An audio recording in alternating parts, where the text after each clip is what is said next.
جو اللہ کی رضا کے لیے کسی چیز کو چھوڑتا ہے اللہ رب العزت اس کو نعم البدل عطا کرتے.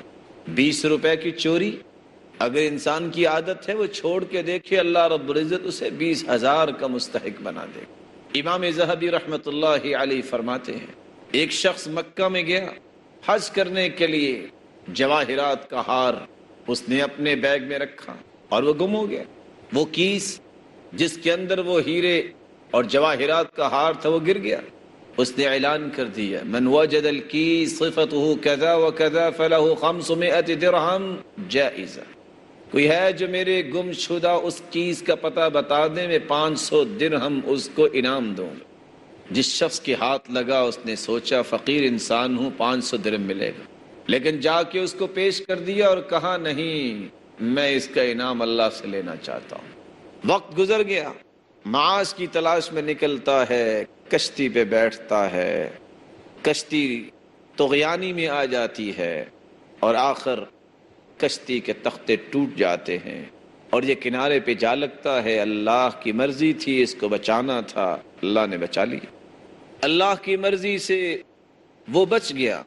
جزیرے والوں نے اسے نکالا، جب دیکھا کہ پڑھنا لکھنا جانتا ہے انہوں نے کہا کہ اگر آپ ہمارے بچوں کو پڑھا دیں تو.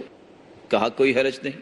آخر ایک دن کہنے والے نے کہا کہ اگر تم چاہو تو تمہارا نکاح کر دیا جائے، ایک یتیم بچی ہے اس کے ساتھ تمہارا نکاح کر دیا جائے. نکاح ہو گیا.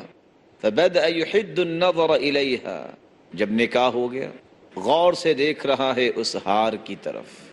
پوچھنے والے نے پوچھا یتیم بچی ہے تم اس سے بات تو نہیں کر رہے اور اس کے ہار کو دیکھ رہے ہو؟ کہا عندي لها قصہ، مجھے ایک قصہ یاد آ گیا. پھر اس نے پورا قصہ بیان کیا.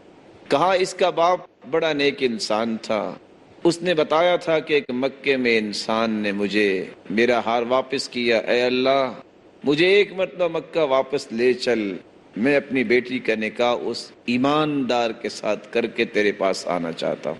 یہ اسی کی بیٹی ہے. اللہ کی رضا کے لیے ہار کو چھوڑا، اللہ نے ہار بھی دے دیا اور ہار والی بھی دے دی.